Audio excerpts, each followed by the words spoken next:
দুঃখ, পিঁপড়ে কামড়ালেও বলতে পারি না কামড়েছে দুঃখ। এরপরে অর্থ অভাবের দুঃখ, যার সাথে সংযোগ হলো তার কাছ থেকে দুঃখ পেলাম, যে বিয়োগ হলো তার সাথে দুঃখ পেলাম। জরা দুঃখ, মৃত্যু দুঃখ। দুঃখ ছাড়া আছেটা কি আমাদের? আনন্দ কোথায়? সুখ কোথায়? গর্বে কিরমিকিটের মধ্যে পড়ে থাকলাম। মার মলমূত্রের দুয়ারের কাছে আমার মুখটা ছিল, গর্ভ যন্ত্রণায় দুঃখ পেলাম। শিশুকালে জরাব্যাধি নিয়ে বিকলাঙ্গ প্রতিবন্ধী হয়ে জন্মালে সারা জীবন দুঃখ পেলাম। কেউ জন্মন্ধ, কেউ বধির, কেউ বোবা। যৌবনে করলাম পাপ, ভোগ করতে গিয়ে করলাম পাপ, এটাও পতনের কারণ। এরপর যাদের সাথে সংযোগ হলো তাদের মনে ভালো লাগে না, এমন তো চাইনি, সেই সংযোগেও দুঃখ। আবার কেউ যদি বিয়োগ হয় তাতেও দুঃখ।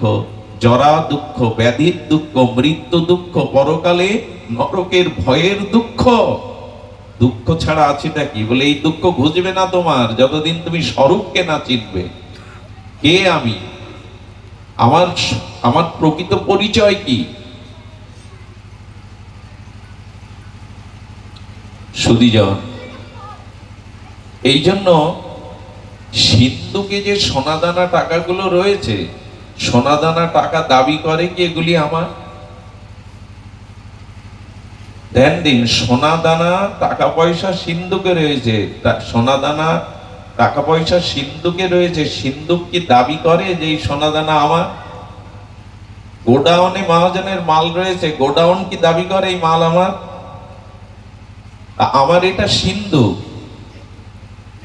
এই সিন্ধুকে যে ভগবানের চিত্তন আত্মা, শাশ্বত সনাতন অজর অব্যয় সনাতন সত্তা রয়েছে, এই সত্তাটা দেহের নয়, এটা ঈশ্বরের অংশ। আমি এই দেহ নই। এই উপলব্ধি হলো বেদান্ত দর্শনের মূল উপলব্ধি। এবং এই উপলব্ধি না এলে, স্বরূপ স্মৃতি না জাগলে, দুঃখের হাত থেকে, মৃত্যু ওই কবলিত কাল কবলিত সংসার থেকেও আমাদের নিষ্কৃতি নেই। একটা ছোট কথা বলে রাখি, কতটি ছোট এ তো সাগরের অতল স্পর্শী গম্ভীর। যে যত স্বরূপের দিকে যেতে পারবেন সে তত আনন্দ, অমৃত আর অনন্ত সুখরাশির সন্ধান পাবেন। আর যে যত স্বরূপ থেকে দূরে সরে আসবেন, এই বাহ্যিক জগতে, প্রপঞ্চময় জগতে ভোগের দিকে দূরে সরে যাবেন। একটা হলো অন্তর্মুখী, একটা হলো বহির্মুখী। যত অন্তর্মুখী হবেন, স্বরূপের নিকটে যাবেন, তত সহজ আনন্দ আপনার মধ্যে প্রকাশ হবে। একটা দৃষ্টান্ত দেই, খুব মার্মিক দৃষ্টান্ত। দৃষ্টান্তটা হলো, একটি শিশু জন্মাবার পরে শশীকলার ন্যায় শিশুটি যখন বেড়ে উঠতে থাকে, তখন শিশুর বাহ্যিক জগতের সাথে কোনো পরিচয় থাকে না। এমনকি সে পিতা মাতাও চেনে না, তাকে শিখিয়ে দেয়া হয় এই তোমার পিতা, এই তোমার মা। সে কাকাকেও বাবা বলে, বলে কি না?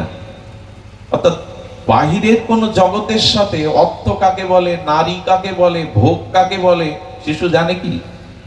তো কথা বলেন, জানে কি? এই পরিচয় তার আছে কি? নেই।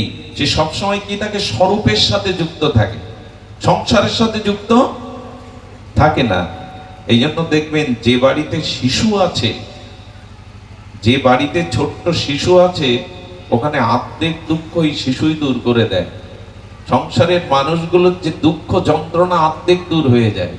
যে বাড়িতে কোনো শিশু নেই, ওখানে নরক হয়ে আছে। দুঃখ দূর করবার ওই আনন্দের সরল হাসিটুকু নাই। কেন বলুন তো? শিশু নিজে এত আনন্দ থাকে, আর ওদের হাসি, ওদের চপল চলা, ওদের ছোট্ট হাতগুলো দেখে পিতামাতা পরিজনরা আনন্দ পায় কেন? পায় এই জন্য যে শিশু বহির্মুখ না, অর্থাৎ শিশুর বাইরের প্রপঞ্চের কিছুর সাথে এখনো যোগ হয়নি, আত্মার সাথে তার যোগ। এই জন্য এই সরলতা, এই নিষ্পাপতা অন্যকেও আনন্দ দেয়। ওই শিশু যখন 25 বছরের যুবক হয়, 50 বছর বয়স হয়, ওকে দেখে আর ওই আনন্দ পরিবারের সবাই পায়? ওকে, ওর হাসিটা তখন মানায়? 80 বছরের বৃদ্ধের হাসি আর 2 বছরের সরল শিশুর হাসি এক কি? ব্যক্তি তো এক নয় কেন? ব্যক্তি তো এক। বলে ওই বহির জগতের সাথে মিশতে মিশতে ওর ভেতরে চলে এসছে বহির বৃত্তিগুলো। ও আত্মা থেকে, স্বরূপ থেকে সরে এসে কারো স্বামী হয়েছে, হ্যাঁ, কারো পতি হয়েছে, কারো পিতা হয়েছে, কারো দাদা হয়েছে, অর্থের মালিক হয়েছে, বাড়ির মালিক হয়েছে, সম্পত্তির মালিক হয়েছে। এখন আর স্বরূপে নেই, ও বাইরে চলে এসছে, স্বরূপ থেকে অনেক দূরে সরে এসছে। কিন্তু শিশুকালে কে পিতা কে মাতা, অর্থ কাকে বলে, যৌবন কাকে বলে, ভোগ কাকে বলে, অর্থ কাকে বলে, বাড়ি গাড়ি কাকে বলে জানতো না, স্বরূপের নিকটে থাকতো। এই জন্য ওর মধ্যে স্বর্গীয় আনন্দ প্রকাশ হতো। 80 বছরের ব্যক্তি হাসলে মানায় না, কিন্তু ওই শিশু, ওই ব্যক্তি শিশু অবস্থায় পুরো বাড়িকে আনন্দে ভরিয়ে রাখতো। আরো একটা দৃষ্টান্ত দেই, স্বরূপ থেকে যত সরে আসবেন তত যন্ত্রণা, দুঃখ, অভিশাপ পেতে হবে। এই জন্য ভারতীয় ঋষিরা সব চোখ বন্ধ করে আছে। মানুষ চোখ বন্ধ করে কখন? যখন ভেতরের দিকে তাকায়। ধ্যান করে যখন মানুষ, আমাদের ভগবান শঙ্করের চোখ দেখবেন অর্ধ নির্মিলিত। ভগবান শঙ্কর, শিব সব সময় ধ্যানস্থ হয়ে আছেন। ভারতীয় ঋষিদের দিকে তাকান, ব্যাস, বশিষ্ঠ, অত্রি, পুলস্ত, বশিষ্ঠ, এরা ধ্যানে নিমগ্ন। এরা বহির্মুখী নয়, এরা অন্তর্মুখী তাকিয়েছে, স্বরূপের দিকে তাকিয়েছে। এই জন্য ঋষিমুনি সাধুদের কাছে গেলেই মন আনন্দ ভরে যায়, তাদের দর্শন করলেই চিত্ত পবিত্র হয়, সাধুর পাশে গেলেই মনে আনন্দের তরঙ্গ ওঠে। কেন ওঠে? ওরা স্বরূপের কাছে আছে। আমরা বিষয়ী, ভোগী, আমরা এই বিষয় প্রপঞ্চ বহির্মুখ হয়ে গেছি। বিষয়ী লোক দেখলে আনন্দ হয় না। একই রক্ত মাংসে গড়া, একই পৃথিবীতে সাধু দেখলে মনে যে আনন্দ হয়, বিষয়ী লোক দেখলে আনন্দ হয় না। কারণ কি? একই তো, সাধু স্বরূপের সাথে যুক্ত। আরেকটি দৃষ্টান্ত দেই, ভালো লাগবে আপনাদের। যখন আমরা ঘুমিয়ে পড়ি, গভীর ঘুমে ঘুমিয়ে পড়ি, তখন বহির জগতের সাথে আমাদের কোনো সংযোগ থাকে না। থাকে কি? কে আমি, কে আমার স্ত্রী, কোথায় আমি আছি, এই সংযোগ থাকে না। তখন আত্মার নিকটে চলে যায়। সুষুপ্তি মানে কি? গভীর নিদ্রা মানে কি? বহির ভিত্তি থেকে অন্তর্ভিত্তিতে চলে যাওয়ার নামই তো ঘুম। ঘুম থেকে উঠেই মানুষ বলে বড় সুখে ঘুমিয়েছিলাম। কেন এত সুখ হচ্ছিল কেন? ওই সময় তো স্ত্রী নেই, পুত্র নেই, হ্যাঁ, বাড়ি গাড়ি নেই, খাওয়া নেই। ঘুমের মধ্যে আপনি সুখ পাচ্ছিলেন কেন? কারণ হলো আপনি তখন স্বরূপের নিকটে ছিলেন, স্বরূপের থেকে দূরে সরে যাননি। দেখুন, এখন আপনারা যারা এখানে বসে আছেন, এখন আপনারা স্বরূপের নিকটে গেছেন। হরি কথায় মানে হরি, আর আমার ভিতরে এই হরি আত্মা রূপে আছে। যার কথা, যার লীলা শুনছেন বসে বসে, আপনারা তার নিকটে মনটা নিয়ে গেছেন। এই জন্য সারাদিন অর্থবিত্ত, খাওয়া দাওয়া, স্ত্রীর পুত্রের মধ্যে সংসারে যে শান্তি পাননি, এখন আপনারা সেই শান্তিটা অনুভব করছেন। কারণ এখন আপনারা বহির্ভিত্তিতে না গিয়ে অন্তর্মুখী হয়ে গেছেন, আত্মার নিকটে চলে গেছেন। মানুষ আজ এত অশান্তিতে, অভিশাপে ভুগছে কেন?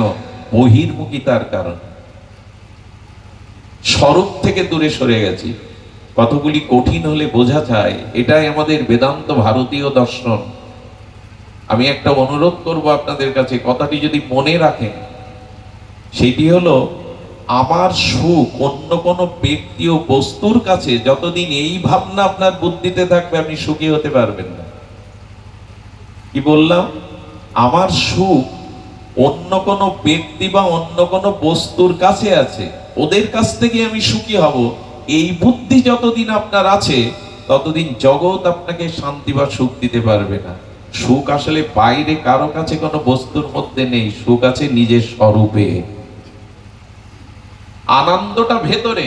এই জন্য আত্মা চলে গেলে কোনো ব্যক্তির আর আনন্দ থাকে কি? চোখ দেখে কি? কান শোনে কি? স্ত্রী কি তাকে মরা দেহটাকে ঘরে রাখবে আর 2-4 দিন? যুবতী স্ত্রী মারা গেলে স্বামী কি তার দেহটা রাখবে আরো ঘরে 2-4 দিন? আনন্দই চলে গেছে, সুখই চলে গেছে। আছে তো দেহ, ওই যৌবন আছে, ওই নখ থেকে কেশাগ্র সব আছে। ভালোবাসা, প্রিয়তা নেই কেন? পুড়িয়ে দেওয়ার ব্যবস্থা কেন? বলে আনন্দ যে সে চলে গেছে। যুবতী সুন্দরী মারা গেল, তাকে 10-12 দিন রেখে দাও, মাসখানি ঘরে রেখে দাও, বলে তার নখ থেকে চুল অব্দি তো সব আছে। আর পৃথিবীতে এমন মেডিসিন আছে ওই লাশটা পচবে না, গলবে না, 1000 বছর অক্ষত রাখতে পারবেন। রাখে না কেন?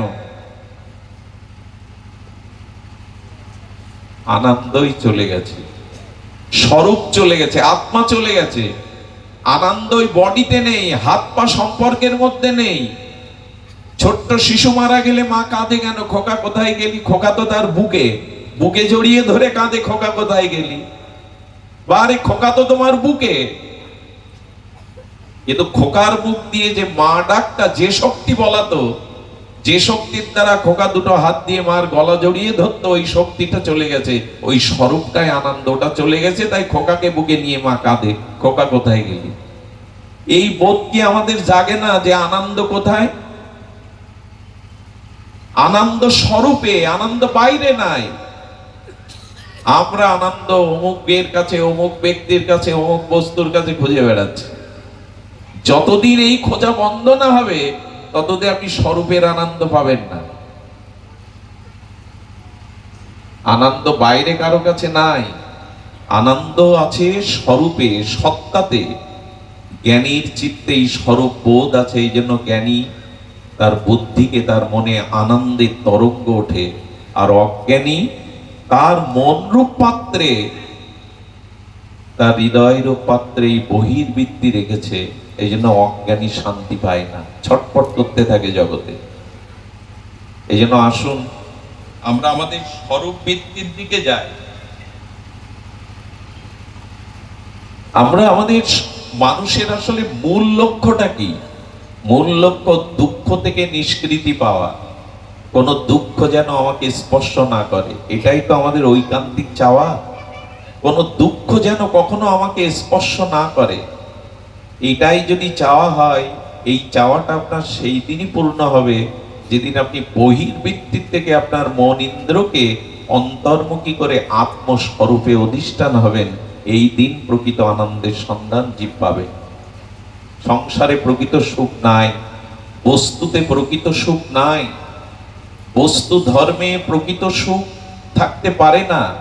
আর বর্তমান আমাদের যে জীবন, আমরা যেভাবে পরিচালনা করছি, তাতে আর সুখের মুখ দেখতে হবে না পৃথিবীর মানুষ। কারণ মানুষ এখন কৃত্রিম ভাবে আর বহির্বৃত্তির থেকে সুখ পেতে চাইছে। চাহিদা যত বাড়বে, আপনার চাওয়া পাওয়া যত বাড়বে, দুঃখটার মূল স্বরূপ কি জানেন? কামনা। আপনি জগতে যত চাইবেন, যত কামনা আপনার ভেতরে জাগবে এই দেহ সুখের, সংসার সুখের, তত আপনি দুঃখে নিমজ্জিত হবেন। সুধীবৃন্দ, দুঃখে নিমজ্জিত হবেন কথাটা পরিষ্কার হলো না। দেখবেন এখান থেকে 100 বছর আগে ফিরে যান। এই 100 বছর আগে যদি ফিরে তাকান ইতিহাসের দিকে, অনেক মানুষ খাট নামক বস্তুটা, পালঙ্ক নামক বস্তুটা চিনত না, মাটিতেই শয়ন করত।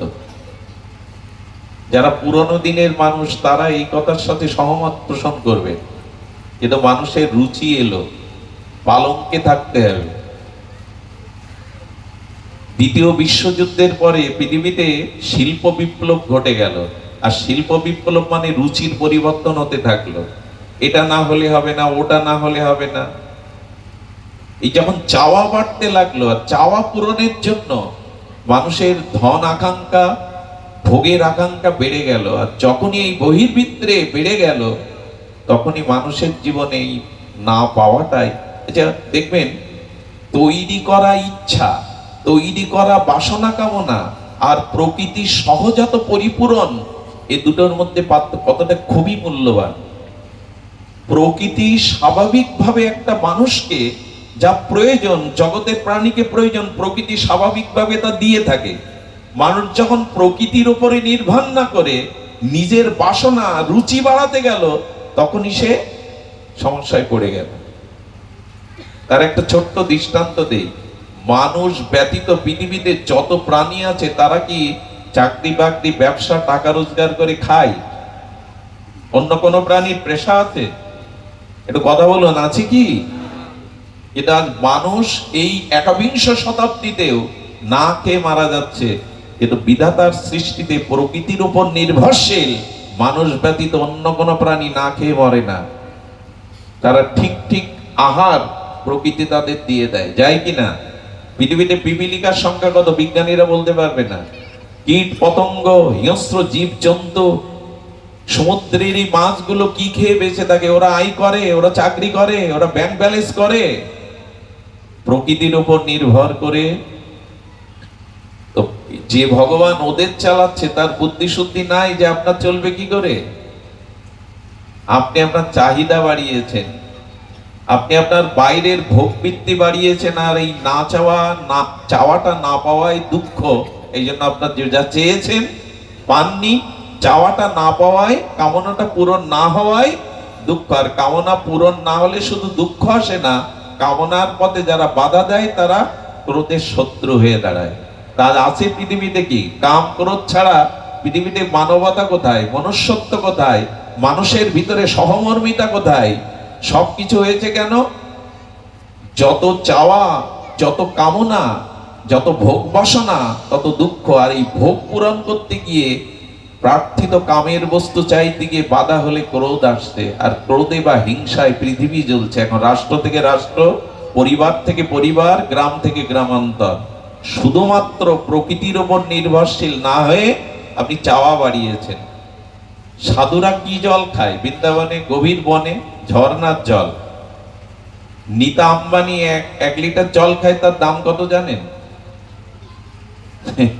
ভারতের আম্বানি গ্রুপের যে নীতা আম্বানি, 1,65,000 টাকা 1 লিটার জলের দাম। আমরা আমাদের বাসনাটাকে, সাধুরা ঝর্ণার জল খেয়ে বেঁচে আছে সুস্থ শরীরে। ব্রাড কইলি যে জলটা খায়, 65,000 টাকা 1 লিটার জলের দাম। এটা না হলেও সাধুরা বাঁচে। এখনো গ্রামের অবুঝ সাধারণ লোক ওই জল খেয়ে বেঁচে আছে। আসলে আমার চাওয়াটা, আমার কামনাটা, বাসনাটা আমরা কোনো সীমাতে রাখি না। প্রকৃতির উপর নির্ভরশীলতা কমাতেই পৃথিবীতে নেমে আসছে এই দুর্যোগ। পৃথিবী আজ ধ্বংসের দ্বার প্রান্তে দাঁড়িয়ে। এর একটাই কারণ, আপনি আমি প্রকৃতির ইচ্ছা বা প্রকৃতির উপরে নির্ভরশীল না হয়ে আমাদের বাসনা কামনাকে বাড়াতে চেষ্টা করেছি। 100 বছর আগের মানুষের চাওয়া পাওয়াটা খুব সীমিত ছিল, নির্ভরশীল ছিল প্রকৃতির উপরে। আমি গতকাল বলছিলাম, মানুষ যত তার বাইরের সুখ বাসনা, ভোগ বাসনা বাড়াতে যাচ্ছে, তত ঝঞ্ঝাট বাঁধিয়ে ফেলছে। মনে করছে সুখের সম্পার করছি, দুঃখকেই ডেকে আনছে। পায়ে হাঁটা মানুষগুলোর অনেক সুবিধা ছিল আগে। 2 কিলোমিটার বাজার পায়ে হেঁটে যাবে। এখন পায়ে হাঁটার সময়ের প্রয়োজন, সময় বেড়েছে, সাইকেল চাইলো। সাইকেলের সুবিধা হলে একটু তাড়াতাড়ি যেতে পারলেন, কিন্তু অসুবিধাও জোগাড় করলেন। সাইকেল পড়ে যেতে পারে, খানাখন্দে পড়ে যেতে পারে, টায়ার বাস্ট হয়ে যেতে পারে, পারে কিনা? কারোর সাথে অ্যাক্সিডেন্টও করতে পারেন। সাইকেল চালাতে চালাতে মোটর সাইকেল, ওখানে তো আরো বিপদ। এখন যা মরে রাস্তাঘাটে, আমি তো প্রতিদিনই রাস্তায় চলি, যেভাবে রং ভাবে চালানো হয়, বিশেষ করে যুবকরা যেভাবে মোটরসাইকেলে চালায়, তাতে তো প্রায় শোনা যায় কত মার্কল খালি হচ্ছে। আরো চাহিদা বাড়লো, বিমান পর্যন্ত। মানুষ প্রকৃতির ইচ্ছায়, প্রকৃতির সহজতা থেকে যখন বেরিয়ে নিজের ভোগ বাড়াতে গেল, ওই গতকাল বলছিলাম, যত আপনার বাইরের বৃত্তির ভোগ বাড়াবেন। এক সাধু সন্ন্যাসী হয়ে জঙ্গলে কুঠির বেঁধে ভজন করছে। সাধুর আছে কি? একখানি কাপড় আর একটা গীতা। এখন জঙ্গলের মধ্যে কুটিরে ইঁদুর এসে সেই গীতা কেটে দেয়, কাপড় কেটে দেয়। সাধু কি করবে? আমার একটাই কাপড়, একটি গীতা পড়তে হয় কাপড়, আর পড়তে হয় গীতা, পাঠ করতে হয়। তো এইভাবে ইঁদুর যদি কেটে দেয়, ইঁদুরে কি করব? গ্রামের এক বিষয়ী লোককে ডেকে বলছেন, বাবা কি করি বলো তো? বলে, এই বুদ্ধি আপনার মাথায় না, এটা বিড়াল পুষুন। আরে বিড়াল পুষলে তো সমস্যার সমাধান হয়ে যায়। বিড়াল এলো, বিড়াল ইঁদুর তাড়াতে লাগলো, কিন্তু বিড়ালকে তো কিছু দিতে হবে খেতে। বিড়ালের খাদ্য, আবার সেই বিষয়ী লোকের পরামর্শ, বাবা বিড়াল পুষেছেন, আপনি তো মাছ মাংস খান না, নিরামিষ, আমরা একটু করে দুধ দিয়ে যাই প্রতিদিন। প্রতিদিন লোকের কাছে সাধু দুধের আশায় বসে থাকলে হয়? ওদের কাছে প্রত্যাশা করতে করতে বললে, বাবা দুধ আর প্রতিদিন কে দেবে আপনাকে, এক কাজ করুন, এটা গাভী পশু, গাভীটাও দুধ দেবে, বিড়ালটাও সমাধান হবে। আচ্ছা, গাভী আনার পরে তার ঘাস কুটোর চিন্তা এসে গেল। ওই ঘাস কুটো কোথায় জোগাড় করবে, তার ভজন সাধন চুলোই যেতে লাগলো। সুবিধা যত বাড়াতে লাগলো, জাগতিক সমাধান যত বাড়াতে লাগলো, সমস্যা তার বাড়তে লাগলো। গরুর খাদ্য জোগাড় করার জন্য আবার সেই বিষয় লোক পরামর্শ দিল, বাবা 2 বিঘা জমি আছে আমার, এটা আপনি ঘাস ধান চাষ করেন, ওতেই চলে যাবে। ধান চাষ করতে গিয়ে, ক্ষেত দেখতে গিয়ে, গরুর খাবার বিড়ালের জোগাড় করতে গিয়ে তার ভজন সাধন শেষ। মানুষ যত তার বাহ্যিক প্রয়োজনকে এমনি করে বাড়াবে, তত মানুষ প্রকৃতির স্বাভাবিক সহজাত থেকে নিজের কৃত্রিম তৈরি করা কামনা বাসনার জগতে অশান্তি ছাড়া, অতৃপ্তি ছাড়া সে কিছু পাবে না। এইভাবেই বাড়িয়ে চলেছি আমরা। আমি কেন বলছিলাম অজ্ঞানী কেন দুঃখ পায় আর জ্ঞানী কেন চিত্তে আনন্দ পায়, তার কারণ কি? তার কারণ আমরা গতকাল আলোচনায় এনেছিলাম, প্রদীপ জ্বলছে, প্রদীপের উদ্দীপ্ত শিখার আগুনে কীট পতঙ্গগুলো ঝাঁপ দেয়, কারণ অন্ধকারের কীট পতঙ্গগুলো ওই প্রদীপের শিখার রূপে সুখ পাবে বলে, ভোগ করবে বলে এসে ঝাঁপ দিয়ে মরে পড়ে থাকে। ওই মাছটা দল বেঁধে স্বচ্ছ জলের মধ্যে আনন্দে সাঁতার কাটছিল, খেলছিল, জীবন চলে যাচ্ছিল, জলেতেই তার জীবন আনন্দে মগ্ন ছিল। কিন্তু ওই বড়শিতে একটা আমিষ চার, ও বুঝতে পারেনি এই আমিষ তারের আড়ালে ওর জীবন ধ্বংসকারী বড়শি আছে বাঁকানো।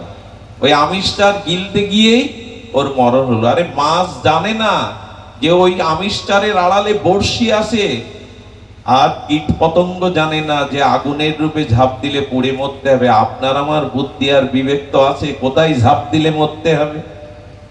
ওরা অজ্ঞানী, ওরা জানে না, তাই ঝাঁপ দিয়ে মরে। আমরা তো জানি, আমাদের তো বিবেক আছে, ভগবান তো আমাদের বুদ্ধি দিয়েছে, কোথায় ঝাঁপ দিলে পুড়ে মরতে হবে। এখন আমরা যদি সেই ঝাঁপ দিই, তাহলে আমাদের বুদ্ধি কোথায়? অজ্ঞানতা যার হৃদয়ে আছে, ওই ঝাঁপ দিয়েই মরছে তারা। রূপের আগুনে, বিষয় ভোগের আগুনে ঝাঁপ দিয়েই তারা মরছে।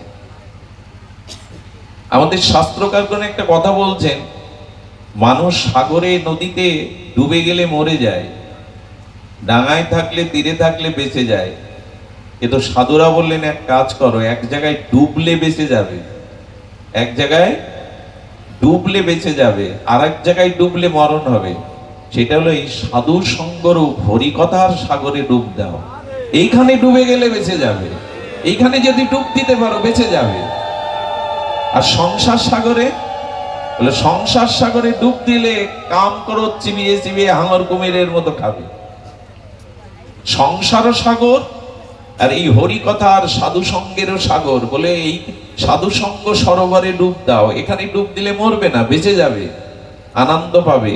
আর সংসার সাগরে যারা ডুবেছে, তারা কাম ক্রোধ চিন্তার হাঙর কুমির তাদের চিবিয়ে চিবিয়ে খাচ্ছে।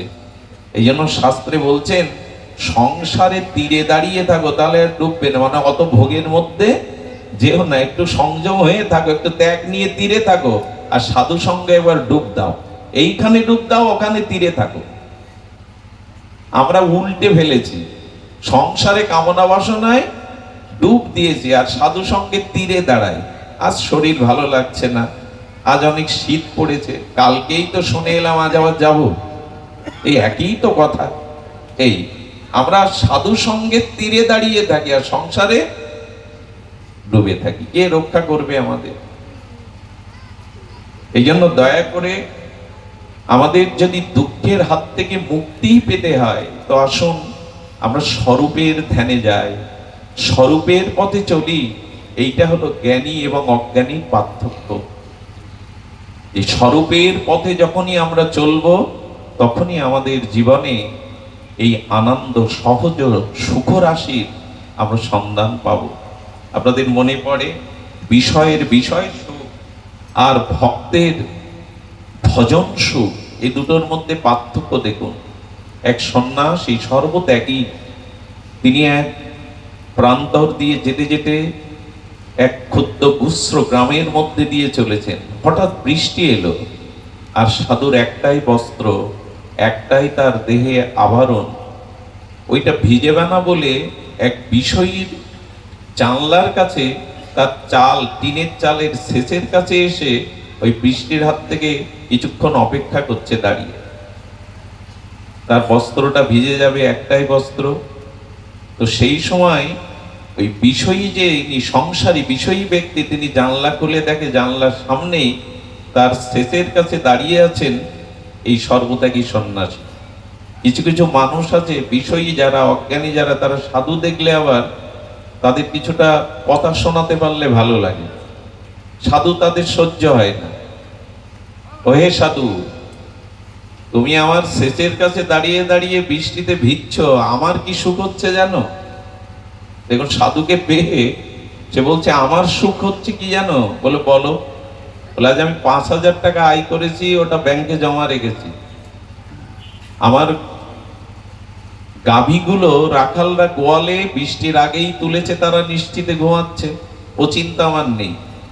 আর আমার পুত্রকন্যা খেয়ে দিয়ে ঘুমিয়ে পড়েছে শান্তিতে। আর আমি উদর পরিপূরণ করে সর্বশ্রেষ্ঠ লেজ্জ পেয়ে পেয়ে এই দুগ্ধ ফেনা নিব বিছানায়, আমার স্ত্রী, আমার প্রেয়সী পান সেজে দিয়েছে। সেই পানের রস পান করতে করতে স্ত্রীর সাথে রসালাপ করছি, এই দুগ্ধ ফেনা নিব শয্যায় ঘরের মধ্যে। এই আমার সুখ। আর তুমি বৃষ্টিতে ভেজো? সাধু হয়েছ যখন, সন্ন্যাসী হয়েছে যখন, যাবে আর কোথায়? এই শেষে দাঁড়িয়ে ভেজো। সাধু দেখলে যা হয় বিষয় লোকে। উনি মনে মনে হাসতেন আর বললেন, তোমার সুখের কথা বলা শেষ হলে এবার আমার সুখের কথা শোনো। এই দেখুন, বিষয় আনন্দ আর ভজন আনন্দের মধ্যে পার্থক্য। তখন সাধু বলছে, তুমি যে 5,000 টাকা আয় করেছো, ওটা উপার্জন করেছো, অর্জন করনি, ওটা রেখে যেতে হবে। আর আমি সারাদিন ঈশ্বরের নাম জপ ধ্যান করে যে অর্জন করেছি, ওটা রেখে যাব না, ওটা আমার সাথে যাবে, ওই সম্পদ আমার সাথে যাবে। আর বলছো তোমার গোয়ালে তোমার গাভী পশুগুলি তোলা আছে, তেমনি শোনো, আমার বুদ্ধি এবং বিবেকের দ্বারা আমার কাম ক্রোধ পশুগুলো অনেক আগেই তারা নিশ্চিন্তে স্থিতি ঘুমিয়ে আছে। আর তুমি পুত্রকন্যার কথা বলছে না ঘুমিয়ে আছে, আমার কামনা বাসনা পুত্রকন্যা অনেক আগেই ঘুমিয়ে পড়েছে, ওরা জেগে নেই। আর তুমি বলছো তুমি সর্বশ্রেষ্ঠ লেজ্জ পেয়েও এটি সেবা করে উদর পরিপূরণ করে সুখ পেয়েছ। আর শোনো, আমি প্রেম ভক্তি হরিনামের রস লীলার রস পান করে আমার হৃদয়ে ক্ষুধাই নেই। আর শোনো, তুমি যে বলছো স্ত্রী তোমাকে এই দুগ্ধ ফেনানিব শয্যায় রসালাপ করছো, তেমনি আমার বিবেক ভক্তির দ্বারা আমি প্রেমানন্দ রসাস্বাদন করছি। আর শোনো, তুমি বলছো বৃষ্টি সারা রাত ঝরো যাতে আমার শুকায় ওর কষ্ট হয়, আমি বলছি বৃষ্টি সারা জীবন ঝরলেও আমার হৃদয়ের আনন্দের অভাব ঘটবে না, আমার হৃদয়ের অতৃপ্তির আঘাত ঘটবে না। বোঝা গেল বিষয়ীর সুখ আর ত্যাগীর সুখ। এই জন্য স্বরূপে ফিরে আসুন। আজ নাম যজ্ঞ হরি কথা আমরা অনেক কিছুই করছি, কিন্তু যতদিন এই স্বরূপ স্মৃতি না হবে, সনাতন গোস্বামীর সেই প্রশ্ন, কে আমি কেন মরে যারে তাপত্রায় কইসে হিত হয় বল প্রভু, সম্বন্ধ অবিদেহ প্রয়োজন, এই তিনটি তত্ত্ব মহাপ্রভু সনাতন শিক্ষায় দিয়েছেন। এই জন্য সম্বন্ধই যদি করতে হয় পরমাত্মার সাথে করো, সম্বন্ধই যদি করতে হয় ভগবানের সাথেই সম্বন্ধটা করো। এই জগতের কোনো সম্বন্ধ নিত্য নয়, শাশ্বত নয়, এই জগতের কোনো সম্বন্ধ চিরন্তন নয়। আমি জন্মের সময় পিতামাতা আমি সাথে আনিনি, পুত্রকন্যা স্ত্রী সাথে আনিনি, জন্মাবের সময় একটা বস্ত্রখণ্ডও সাথে আনিনি, এই পৃথিবীর কোনো সম্পত্তিও সাথে আনিনি। আবার যাওয়ার সময় একই দৃশ্য, না পিতামাতা আমার সাথে যাবে, না পুত্রকন্যা যাবে, না ভূ সম্পত্তি যাবে, একাকি শুধু কর্মফল নিয়ে যেতে হবে। এটা কি বোঝো না? মাঝগানের এই সময় যাদের পেয়েছো, এই সম্বন্ধ চিরদিনের নয়, চিরকালের নয়। চিরকালের সম্বন্ধ তোমার পরমাত্মার সাথে, ভগবানের সাথে, এই সম্বন্ধটা অটুট করো। এই জগতের কোনো সম্বন্ধ চিরস্থায়ী নয়, আর জগতের সম্বন্ধ আমাদের আশ্রয় দিতে পারে না। আমি প্রায়শ বলে থাকি, পিতার কাছে পুত্রের প্রকৃত আশ্রয় না। যারা পুত্র মনে করে পিতাই আমার আশ্রয়, না, পিতা আশ্রয় না। থাকলে প্রহ্লাদ মহারাজের মতো পুত্রকে বিষ খাইয়ে হত্যা করার জন্য পিতাটা উঠে পড়ে লাগতো না। পিতার কাছেও পুত্র নিরাপদ নয়। প্রহ্লাদ মহারাজের মতো পুত্র পেয়েও হিরণ্যকশিপুর তাকে কিভাবে অত্যাচার করলো। মায়ের কাছেও সন্তান আশ্রয় নয়। ভাগবত বললেন, মায়ের কাছেও চিরদিন আশ্রয় নাই, মা নিতে পারে না। সন্তানের বুকের যন্ত্রণাটা মা কোলে নিতে পারে, ঔষধের ব্যবস্থা করতে পারে, ডাক্তারখানায় যেতে পারে। সন্তানের বুকের যন্ত্রণা নেওয়ার ক্ষমতা মার নেই। কাল যখন মায়ের কোল থেকে সন্তান ছিনিয়ে নেয়, মায়ের সাধ্য নেই এই সন্তানকে রক্ষা করা। মা পারে না, আশ্রয় দিতে চিরদিন পারে না। আর মায়ের হাতের আশ্রয় কি বলবো, কুন্তির মতো মহিষী নারী কর্ণকে ভাসিয়ে দিল। কর্ণকে না ভাসালে ওর জীবন এইভাবে শেষ হতো? কর্ণের মতো সন্তানকে মা ভাসিয়ে দিল। মায়ের কাছেও কি আশ্রয় আছে আমাদের? পিতার কাছেও প্রকৃত আশ্রয় নয় দুদিনের।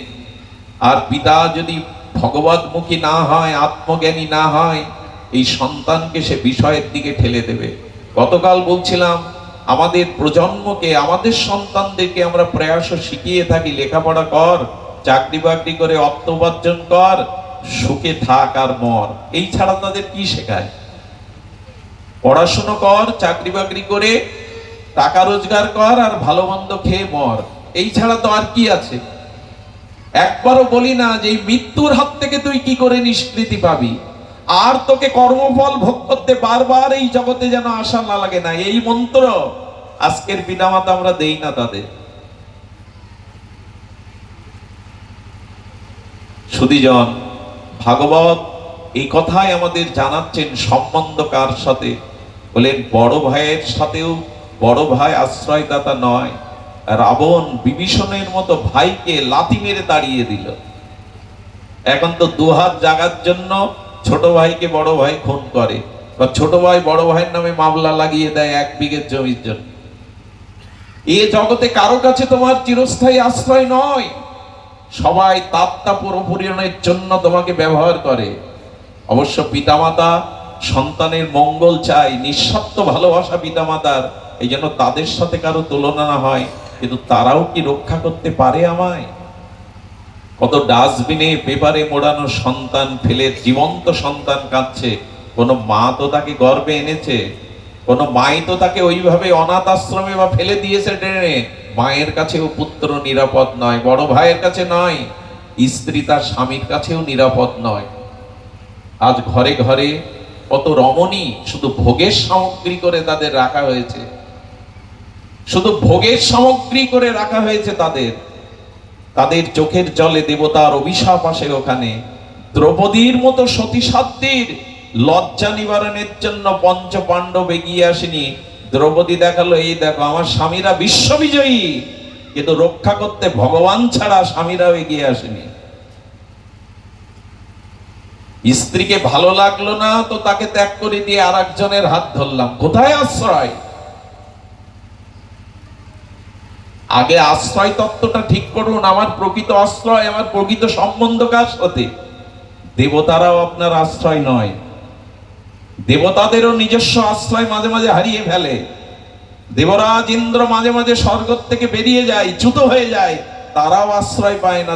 ভগবানের দুয়ারে ঘরে আমাদের আশ্রয় দিন। আমাদের তাড়িয়ে দিয়েছে রাবণ, বালি তাড়িয়ে দিয়েছে। দেবরাজ ইন্দ্রেরও ভোগ বাসনা যায়নি। অহল্যার মতো সতীকে সতীত্ব হরণ করে অভিশপ্ত হয়ে স্বর্গ থেকে চ্যুত হয়ে গেল। দেবতাও আপনার কি আশ্রয় দেবে? ওনাদের নিজেদেরই মাঝে মাঝে আশ্রয় থাকে না। ব্রহ্মা বলে, ব্রহ্মার কাছে ভগবান বেদ দিয়েছিলেন, আর দৈত্য এসে ব্রহ্মার কাছ থেকে বেদ হরণ করে নিয়ে যায়। ব্রহ্মা বেদ রক্ষা না করতে পেরে ভগবানের শরণাপন্ন হয়েছিলেন। ভগবানই দৈত্য বধ করে বেদ উদ্ধার করলেন। আশ্রয় একমাত্র ভগবান, তার সাথে সম্বন্ধ করুন। জগতের সম্বন্ধ আছে আছে, এটা কর্তব্য করতে হয় করুন, বাইরে কিছুটা সংসারে অভিনয় করুন, যাকে যেমন ব্যবহার করলে খুশি হয়, কিন্তু সম্বন্ধটা জেনে। আপনার বাড়িতে যে কাজের মেয়ে কাজ করে, আছে না অনেকের বাড়িতে কাজের মেয়ে, ও আপনার বাড়িতে বিবাহ বা কোনো জন্মদিন, বিবাহ বার্ষিকী উৎসব হলে নূতন পোশাক পরে, ও আনন্দ করে, নাচে গায়ে হাসে। আবার ওই বাড়িতে কোনো বিপদ এলে, কারো অসুখ হলে ওরও মন খারাপ হয়। কিন্তু রাতে যখন ও বিছানায় গিয়ে বালিশে মাথা দেয়, তখন মনে মনে কি বলে জানেন? এদের সুখ দুঃখের মধ্যে আমি আছি বটে, কিন্তু আমি এদের কেউ না, ওরাও আমার বাড়ি সেই দূর কোন গ্রামে, এরা আমার কেউ না। অথচ ওদের সুখে হাসে, গান গায়, ওদের দুঃখে কাঁদে, কিন্তু বিছানায় বালিশে মাথা দিয়ে ভাবে এরা আমার কেউ না, আমিও এদের। রামকৃষ্ণদেব বললেন, এইভাবে সংসার করো, একমাত্র সৎ গুরুদেব আর ভগবানই আমার, এদের কিছু দায়িত্ব আমার উপরে, তাই আমি এদের মাঝে আছি, এইভাবে সংসারে থাকো। তা কি আর হয়? আমার করতেই তো জীবন গেল। মৃত্যুর সময় হাত ভগবানের দিকে উঠল না, বড় খোকা তুই কোথায়, ওগো তুমি কোথায়, ওদের খুঁজে বেড়াচ্ছে মৃত্যুর সময়। সারা জীবন তো ওই খুঁজেছে। মনে পড়ে তো প্রয়াত মুরারিমোহন দাস বাবাজি মহারাজ বলতেন, এই বিশ্ববন্দিত পাবন পদরেণু, উনি বলতেন, এক বিষয়ী লোক মারা যাচ্ছে আর বলছে স্ত্রীকে, তুমি কোথায় গো? এই তো তোমার মাথার কাছে। বড় খোকা, আমি তোমার ডান হাতে আছি বাবা। মেজ খোকা, বাবা আমি তোমার বাম হাতে। ছোট খোকা বললে, আমি তোমার চরণের কাছে। বললো, বেটা সব এখানে, তো দোকানে কে? যে ব্যক্তি মারা যাচ্ছে সে বলছে সব এখানে, তো দোকানে কে? এই হলো আমাদের দুর্দশা। হাত আর গৌর বলে উঠবে না, রাধে বলে উঠবে না, হাত উঠবে স্ত্রী কোথায়, পুত্র কোথায়, ওদের সাথেই তো জড়িয়ে আছি সারা জীবন। এই জন্য মাঝে মাঝে একটু বের হন। আচ্ছা, ওই যে বললাম পতঙ্গটি, কীট পতঙ্গ প্রদীপের আগুনে ঝাঁপ দিয়ে মরে। আচ্ছা, মূল আগুনের মধ্যে ঝাঁপ না দিয়ে যদি পাশে ঘুরতে থাকে, ওই আলোর রোশনায় পাশে ঘুরতে থাকে, মরবে তো। এবং সংসারের কূলে দাঁড়িয়ে সংসার করো, আর সাধু সঙ্গে ডুবো, এইখানে ডুবে যাও, আর ওইখানে কূলে দাঁড়াও, যাতে ফিরে আসতে পারো। আমার করতে গিয়েই ডুবে গেছি। এই জন্য শাস্ত্র বলছে, স্বরূপের সাথে সম্বন্ধ করো, জীব নিত্য কৃষ্ণ দাস, মাময়ী বাংশ জীবলোক, জীবভূত সনাতন, মনঃষ্টানীন্দ্রাণী প্রকৃতি স্থানী কর্ষতি। মনকে এই জগতের আকর্ষণে ভাসিয়ে দিও না, অন্তর্মুখী হয়ে পরমাত্মার সাথে সম্বন্ধ করো। মনে পড়ে সেই গজেন্দ্র হস্তি তার স্ত্রী পুত্রদের নিয়ে সে সরোবরে, পদ্ম প্রস্ফুটিত নির্মল স্বচ্ছ সরোবরে জলকেলি করতে গেছে। স্ত্রী আনন্দ পাবে, পুত্র কন্যা আনন্দ পাবে। বনের রাজাধিরাজ হয়েছিল হস্তি, সেই গজেন্দ্র মানে সেই হস্তি পুত্রদের নিয়ে, কন্যাদের নিয়ে, আর স্বচ্ছ সরোবরে লাভলো। হাতি যদি সরোবরে নামে, পদ্মের কি দুরবস্থা হয় তা তো বোঝা যায়, জলের কি দশা হয় তাও তো জানা যায়। যখন জল ঘোলা হয়ে গেছে, তখন গজেন্দ্র হস্তি কি করেছে জানেন? তখন আরো একটু পরিষ্কার গভীরের জলে গিয়ে সুর দিয়ে বাচ্চাদের স্ত্রীর গায়ে ছুঁড়ে মারছে। সুখ হচ্ছে ওদের। আমরাও তো এই করি, বিনোদন করি। হঠাৎ কুমির এসে হস্তির পাকে আক্রমণ করলো। আচ্ছা, জলে কুমিরের শক্তি বেশি না হাতির শক্তি বেশি? কুমিরেরই। যে জলে বাস করে, জলে তার শক্তি অধিক। কুমির যে তাকে ধরলো, স্ত্রীর দিকে চেয়ে আছে, পুত্র কন্যা বন্ধুদের দিকে, তোমরা আমাকে ছাড়িয়ে নাও। চেষ্টা যে করিনি তা না, স্বার্থের জন্য কিছুটা চেষ্টা করলো, কিন্তু সূর্য অস্ত হয়ে যাচ্ছে আর কুমির বারবার টেনে নিয়ে যাচ্ছে। তখন স্ত্রী পুত্র তারা নিজেদের বাঁচবার জন্য সরোবর থেকে উঠে বিদায় নিল। গজেন্দ্র চোখে জল ফেলে বলল, বা যাদের আনন্দের জন্য সরোবরে এলাম, তারাই আমাকে মৃত্যু রুখে রেখে চলে গেল। আমি এই কথাটা একটা দৃষ্টান্ত দেই, প্রায় দেখবেন ওটিতে যদি কোনো গর্ভবতী মাকে নিয়ে যাওয়া হয়, আর বাড়ির লোকদের ডাক্তার বলে যে এই বাচ্চা বাঁচাতে গেলে আপনাদের এই মাকে মেরে ফেলতে হবে, উনি বাঁচবে না, আর যদি মাকে বাঁচাতে হয়, গর্ভিণীকে বাঁচাতে হয়, তাহলে গর্ভের শিশু বাঁচানো যাবে না। আপনারা সিদ্ধান্ত নিন। বাড়ির লোক চট জলদি সিদ্ধান্ত নেয় গাছ বাঁচান, নিজেদের জন্য বলে গাছ বাঁচান। এই সিদ্ধান্ত আপনি আমিও নেব এই সংকটে পড়লে। এই জগতে আপন সুখের জন্য সবাই আপনাকে ধরে রেখেছে, তার সুখ না হলে আপনাকে কেউ ধরে রাখবে না। ওই নিজেদের মৃত্যু দেখে, বিপদ দেখে গজেন্দ্র বলল, সংসার এমনই, তবে কে আমায় রক্ষা করবে? কেউ কি নেই? তখনই গজেন্দ্রের মনে হলো, একজন তো আছে যিনি আমার হৃদয়ে আছেন, যিনি আমার সৃষ্টি করেছেন। গজেন্দ্র তখন সুর দিয়ে বিশ্ববিধাতাকে ডাকলো। ভগবানের নামও জানে না, না গোবিন্দ, না মধুসূদন, না কিছুই জানে না। বললেন, হে স্রষ্টা, যিনি জগৎ সৃষ্টি করেছ, আমাকে সৃষ্টি করেছ, সর্বজীবের হৃদয়ে আছো, তুমি আমাকে রক্ষা করো। যেই গজেন্দ্র চোখের জলে সুর তুলে ভগবানকে স্মরণ করেছেন, বিলাস মূর্তি বৈকুণ্ঠ হতে গরুরের পিঠে আসছিল, দেখলো গরুরের পিঠে যেতে গেলে বিলম্ব হতে পারে, গরুরকে ছেড়ে দিয়ে ঝাঁপ দিলেন ভগবান, ঝাঁপ দিলেন ভক্তকে রক্ষা করবার জন্য। আর সুদর্শন চক্র দিয়ে তুলে কুমিরটাকে বধ করে গজেন্দ্রকে নিয়ে গেছিলেন বৈকুণ্ঠে। এই দেখুন, কাকে স্মরণ করতে হবে, সম্বন্ধ কার সাথে করতে হবে। গজেন্দ্র উপাখ্যানে ভাগবত বললেন, ওদের সুখের জন্য সরোবরে গিয়েছিল, কিন্তু ওকে মৃত্যু মুখে পতিত দেখে সবাই চলে এলো। সুধীজন, এরই নাম সংসার। এখানে প্রকৃত সম্বন্ধ আর কারোর সাথে নয়। হ্যাঁ, স্ত্রী পুত্র আছে, পিতামাতা আছে, তাদের প্রতি কর্তব্য পালন আছে, টাকা রোজগার করতে হয়, ব্যবসা করতে হয়, ঘর বাড়ি দেখতে হয়, কিন্তু মনে মনে ওই কাজের মেয়েটার মতো ভাবুন, এরা আমার কেউ না, আমি বিদেশে এসেছি, এদের কাছে কোনো জন্মে ঋণ ছিলাম, সেই ঋণ শোধ করবার জন্য এদের ঘরের মানুষ হয়ে এসেছি, এই ঋণ শোধ করে আমাকে ফিরে যেতে হবে, এটা আমার বিদেশ, আমার দেশে আমাকে ফিরতে হবে। মনো চলো নিজ নিকেতনে, মন নিজের বাড়িতে চলো, এটা বিদেশ, এটা তোমার দেশ নয়। এই বোধ সাধু সঙ্গে ছাড়া জাগবে না। ভগবত কৃপা না হলে, এই বিষয় সংসারে মেতে থাকলে এই বোধ জাগবে না। এই আহ্বান, ওই ওপারের থেকে যে আহ্বান আসে, আয় ঘরের ছেলে ঘরে আয়, ওই মহা সিন্ধুর ওপার থেকে কি সঙ্গীত ভেসে আসে। বিশ্ববিধাতা বললেন, আয় ফিরে আয়, ঘরের ছেলে ঘরে আয়, এখানে দুঃখ জরা মৃত্যু ছাড়া কিছু নেই। এটা আমার লোকে আছে চির বসন্ত, এখানে জরা নেই, মৃত্যু নেই, এখানে আনন্দই আর আনন্দ। কই তার ডাকে সাড়া দেই তো। ওই সিন্ধুর ওপার থেকে, ওপার থেকে ডাকছেন, আমার প্রিয় পরম ফিরে এসো।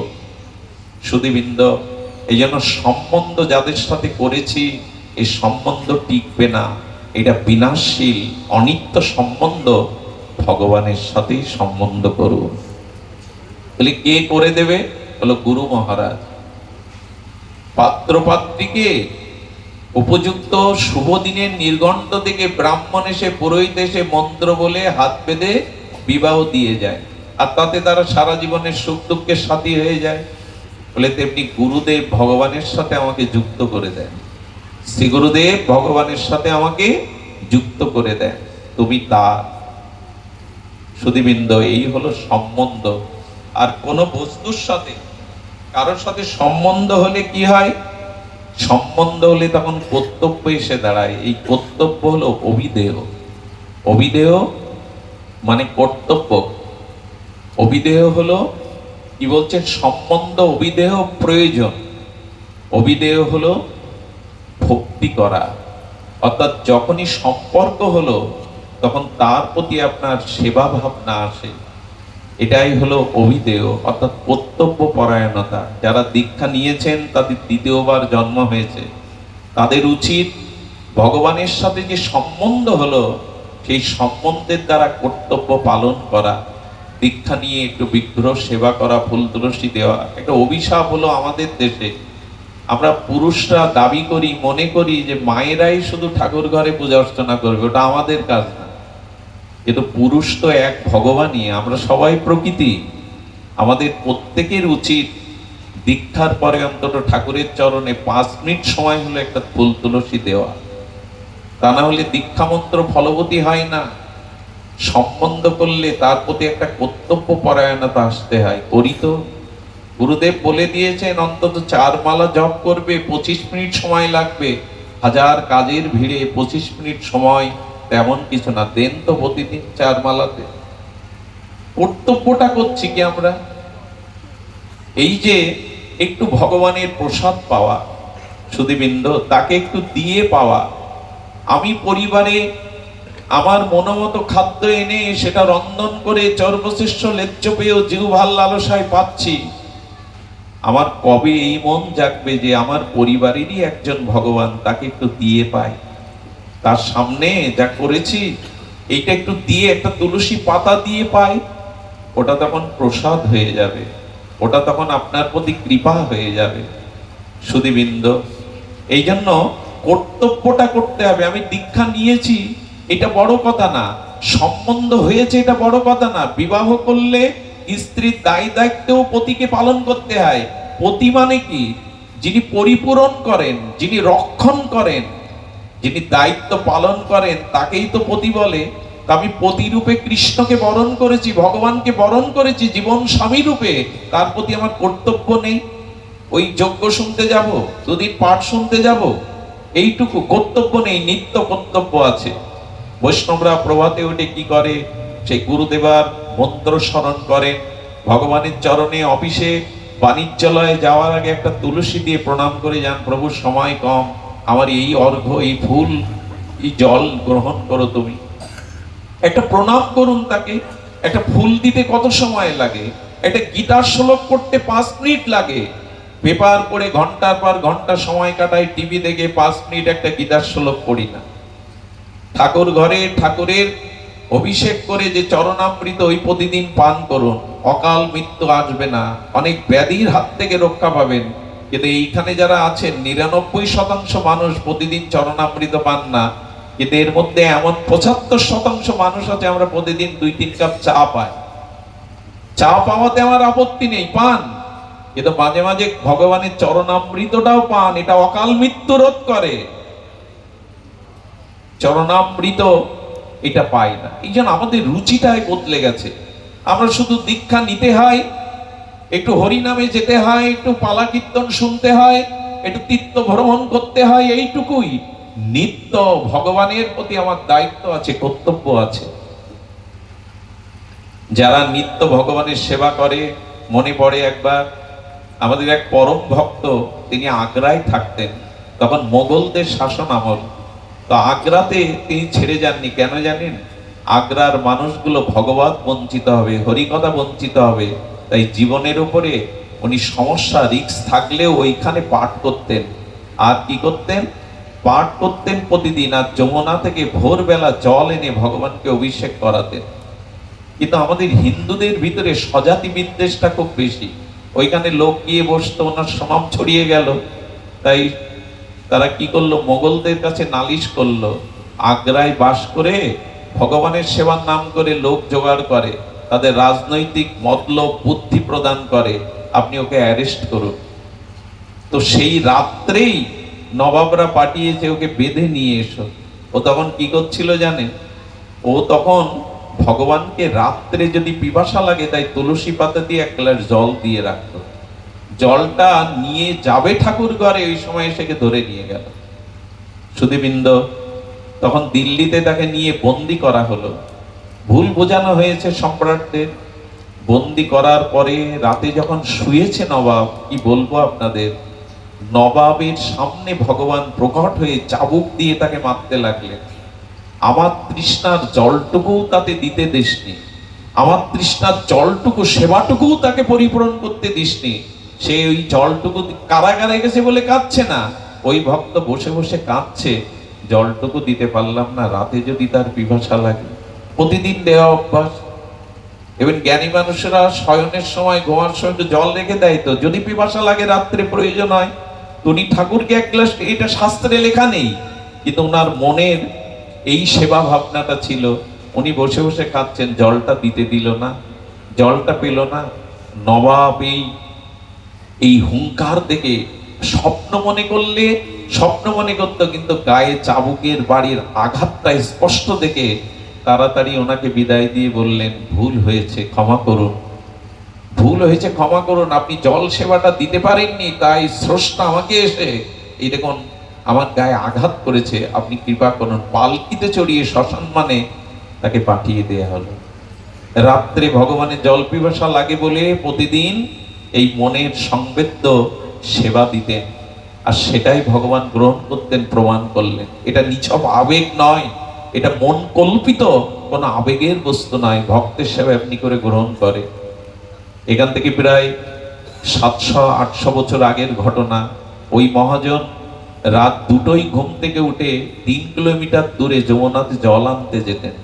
যেখানে থাকতেন আগ্রায়, সেখানে যমুনা 3 কিলোমিটার দূর উনি যেতেন। তখনকার দিনে ঘড়ি ছিল না, আকাশের তারা দেখেই মানুষ সময় নির্ণয় করত।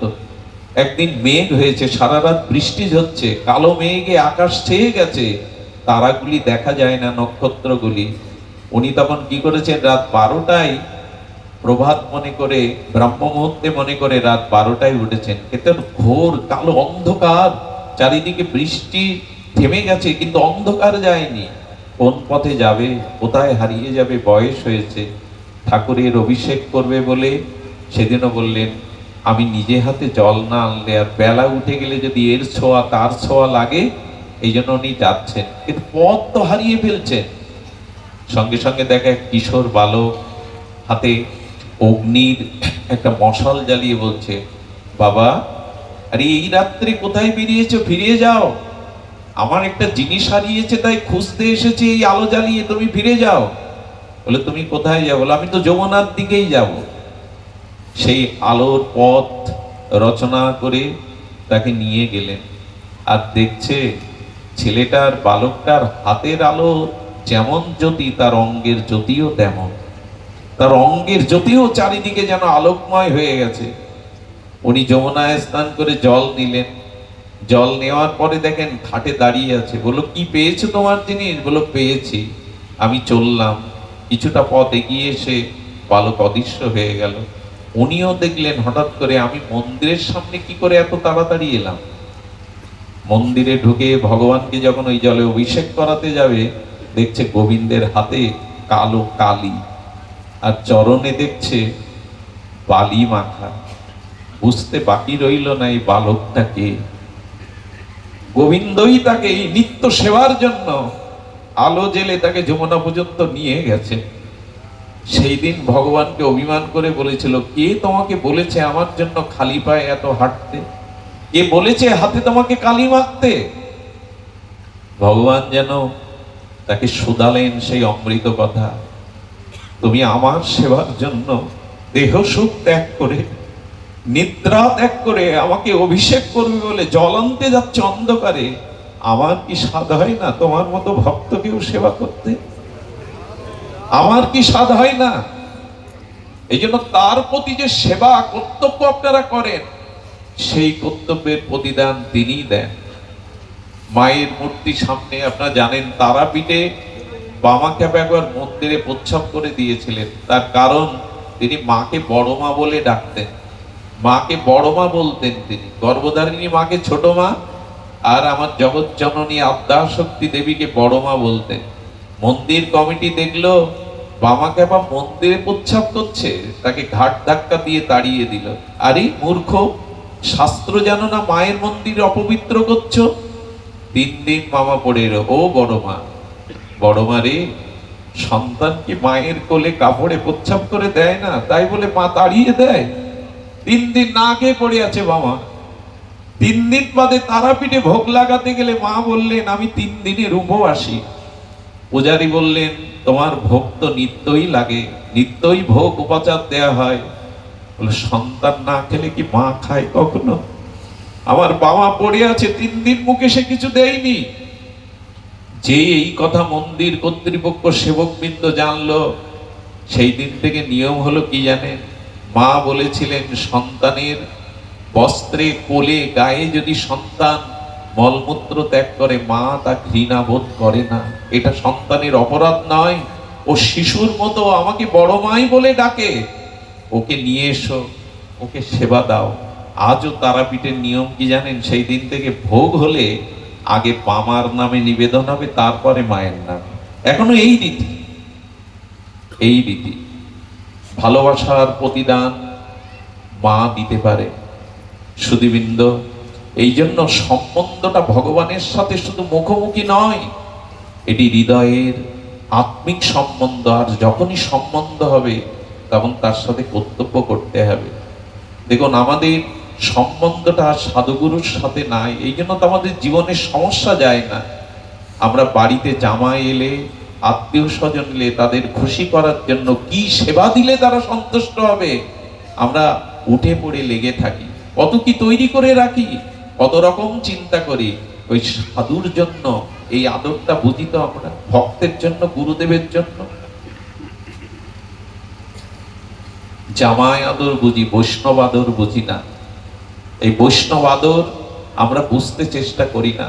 বৈষ্ণব আদর বুঝেছিল শ্রী রামানুজাচার্য, এই বলদেবের অবতার, চার সম্প্রদায়ের অন্যতম ভক্তির আচার্য দক্ষিণ ভারতে শ্রীমৎ রামানুজাচার্য।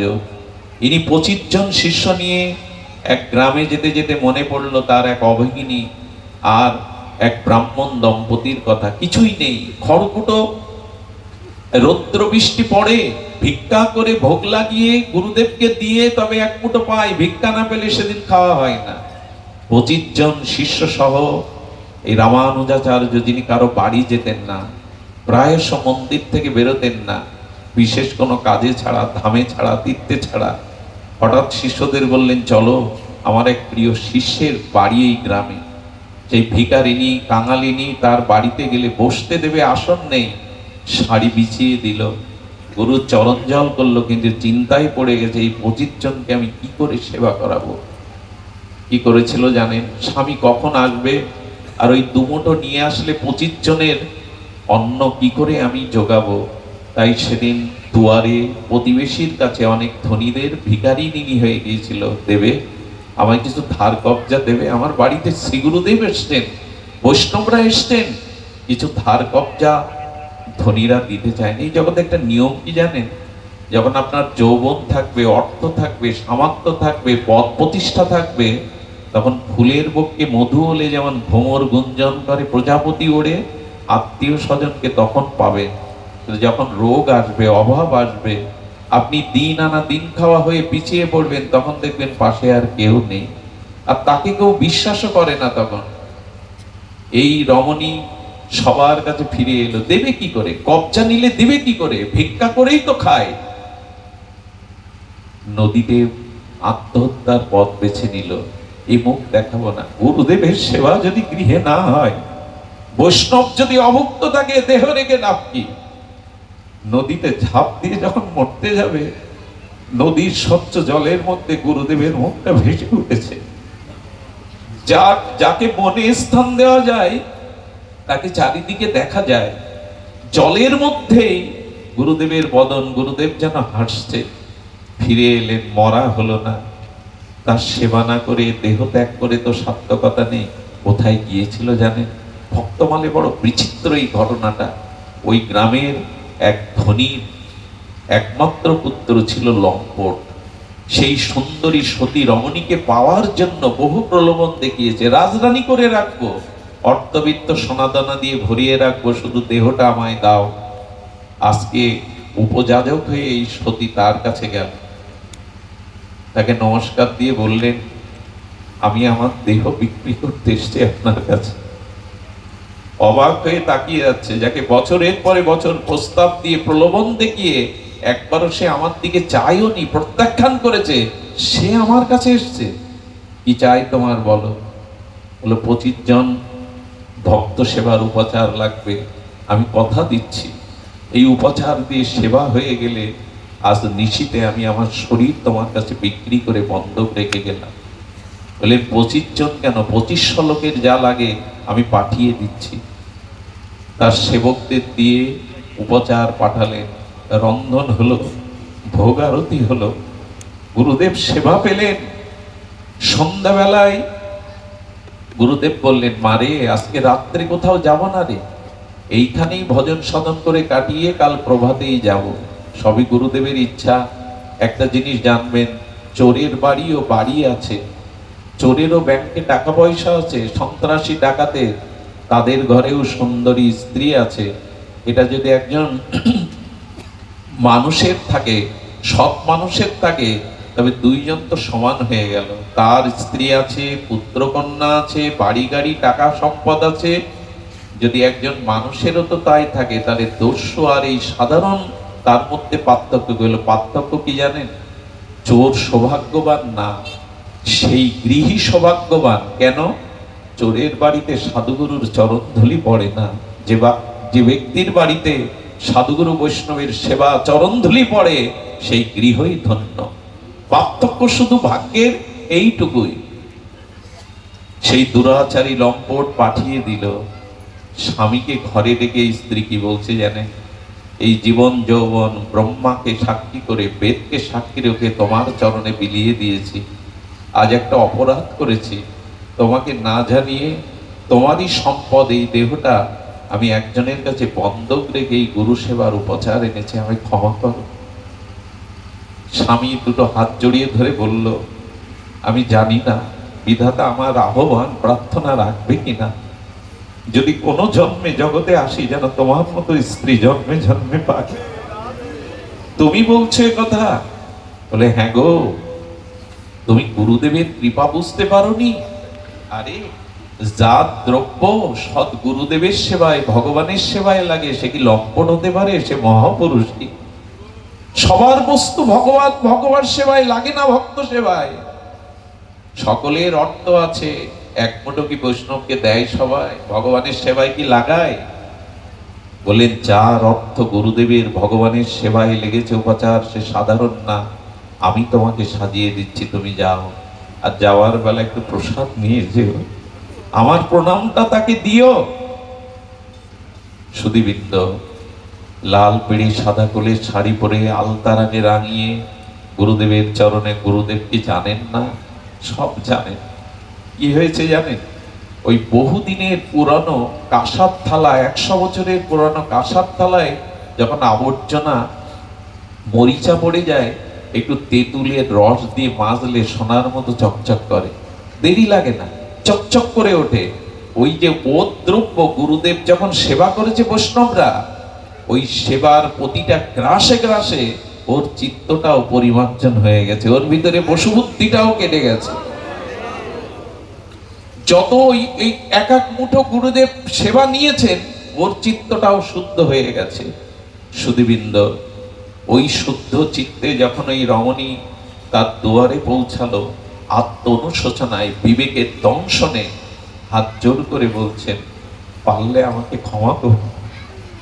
যে গুরু সেবায়, বৈষ্ণব সেবায় তুমি তোমার দেহটা বিক্রি করতে এসেছো, আমি সেই দেহের দিকে কুদৃষ্টি দিয়েছি। আমার বিবেক বলছে না, আমার উচিত হয়নি, ক্ষমা করো আমায়। এই দিন থেকে তার মাতৃত্ব জেগে গেল, পশুবুদ্ধি চলে গেল, এবং বলল, পারলে তোমার শ্রী গুরুদেবের চরণে আমাকে নিয়ে চলো, যাতে আমি মানুষ হতে পারি। এই মানুষটা তার জীবন যৌবনের অর্থ শ্রীগুরু চরণে নিবেদন করে ভক্ত হয়ে গেছিল। এই জন্য জীবন পরশ পাথরের মতো বদলে দেওয়ার একটাই হলো এই সাধু সঙ্গ, এই গুরু সেবা, বৈষ্ণব সেবা, শুদ্ধ ভক্ত সঙ্গ। এগুলি পরশ পাথরের মতো জীবন বদলে দেয়। গুরু কৃপা ছাড়া, মহৎ কৃপা ছাড়া জীবন পরিবর্তন হয় না। তাই ভগবানের সাথে সম্বন্ধ করে কর্তব্য করুন। ভগবান বলেছিলেন, আমার সেবা বড় নয়, আমার ভক্ত সেবাই বড়। যে আমাকে পূজা করে সে শ্রেষ্ঠ পূজক নয়, যে আমার ভক্তকে সম্মান করে, ভক্তকে পূজা করে, সেই আমার কাছে প্রিয় ভক্ত এবং শ্রেষ্ঠ পূজারী। তাই জীবন পরিবর্তনের একটাই পথ, এই সাধু সঙ্গ, ভক্ত সঙ্গ, এই ভাগবত শ্রবণ কীর্তন, এগুলি ভজনের অঙ্গ। একটি বীজ বপন করে তাকে জল সিঞ্চন করতে হয়, তাকে উপযুক্ত পরিচর্যা করতে হয়, না হলে বৃক্ষে রূপ নেয় না, অঙ্কুরোদ্গম হয় না। তেমনি দীক্ষা নিয়ে ভগবানের সম্বন্ধ করে একটা সম্বন্ধের সাথে কর্তব্য পালন করতে হবে। ঘরে আমার পুত্রকে, আমার স্ত্রীকে, আমার পিতামাতাকে আমি যে চোখে দেখি, ভগবানকেও যেন আমি একটা সম্পর্ক নিয়ে ভালোবাসতে পারি। এর নাম অবিদেহ। আর প্রয়োজন বলেই আমি পাঠ বিশ্রাম রাখছি। প্রয়োজন হলো প্রেম। প্রয়োজন এ জগতে অন্য কিছু না, প্রয়োজন ভগবানও নয়, প্রয়োজন প্রেম। কারণ প্রেম থাকলে ভগবান তার দুয়ারে আসবে। এই জন্য এই হৃদয়ে প্রেম হবে কি করে?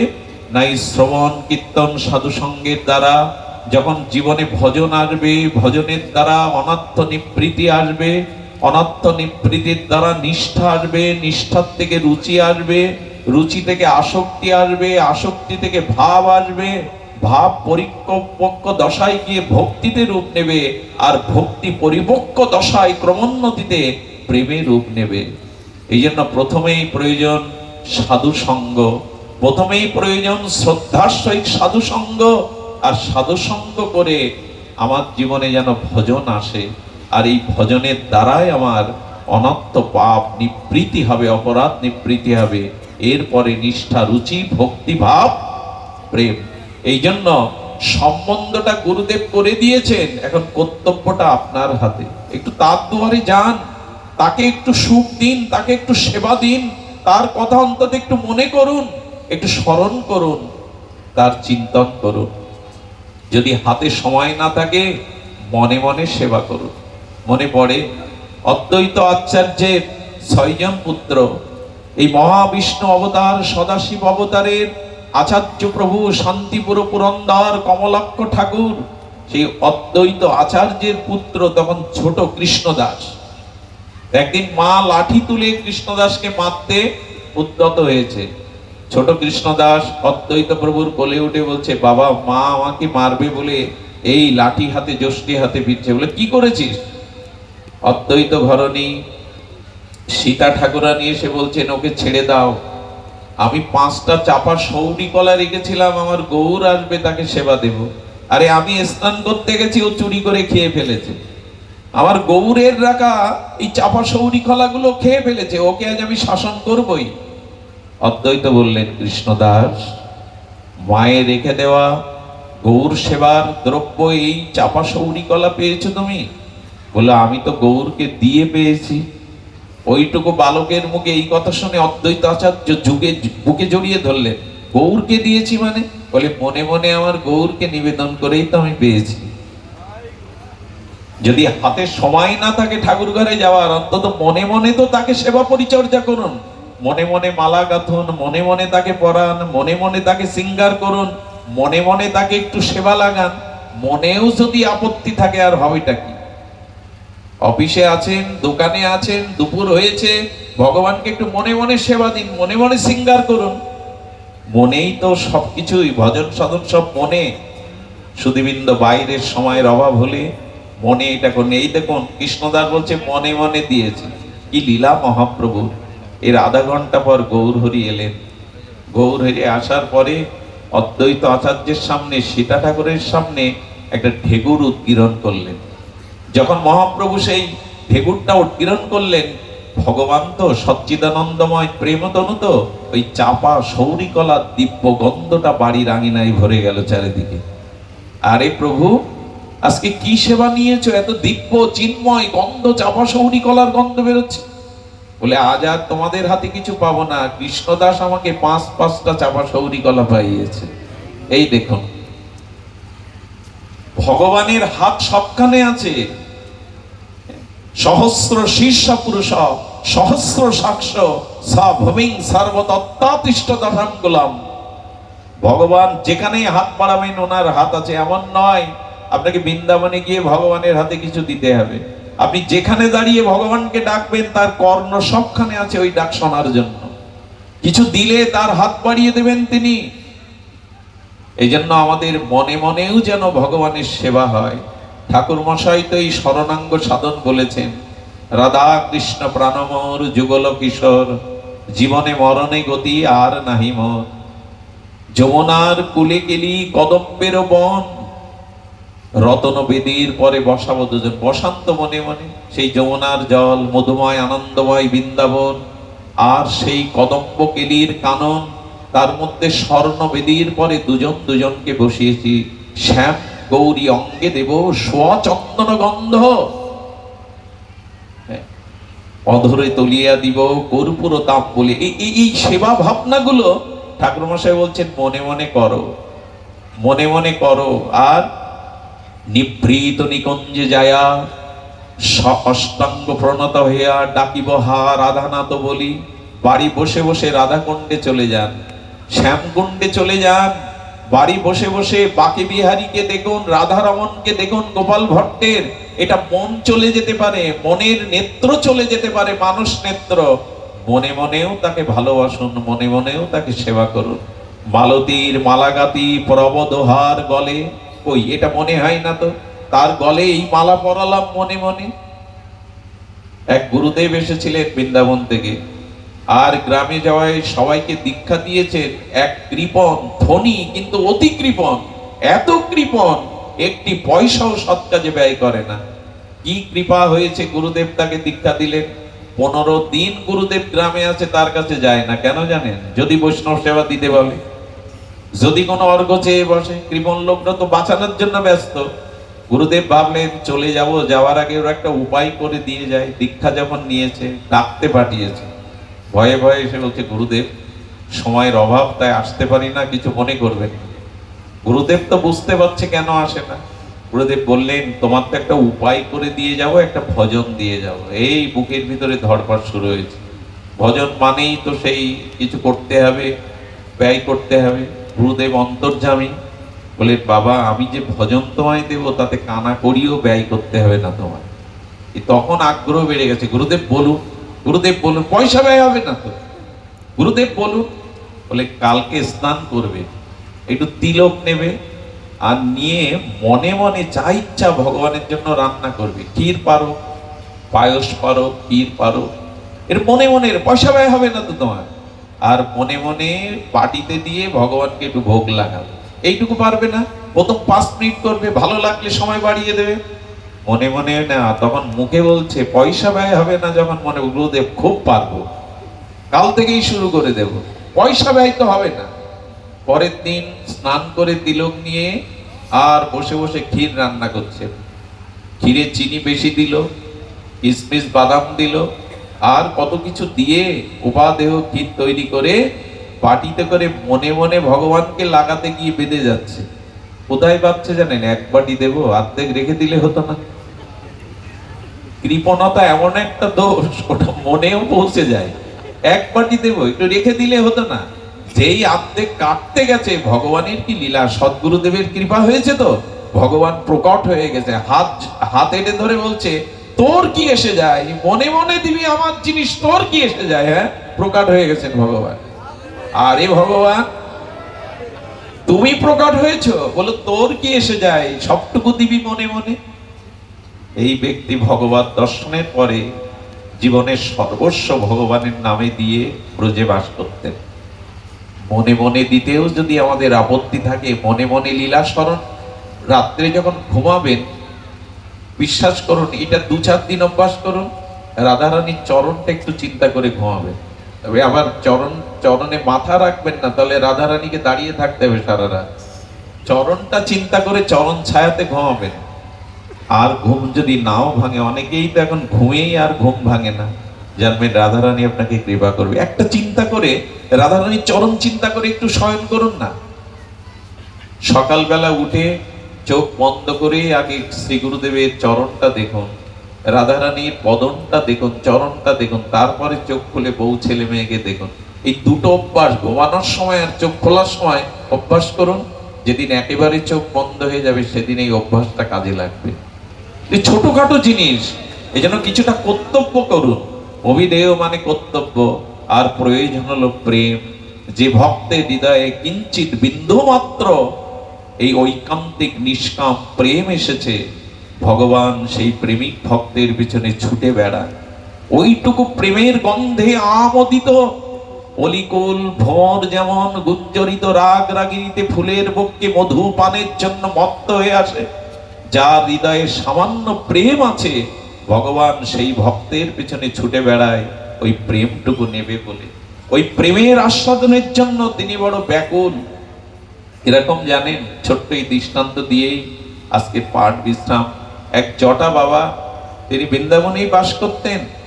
আর যেতে যেতে হঠাৎ করে তার জটাতে কাঁটা বেঁধে গেছে, গাছের কাঁটা। জটায় যদি কাঁটা বাঁধে নিজে ছাড়ানো যায় তো পেছনে? ওনার সাথে যেসব ভক্তরা ছিলেন বললেন, বাবা কাঁটাটা ছাড়িয়ে দি।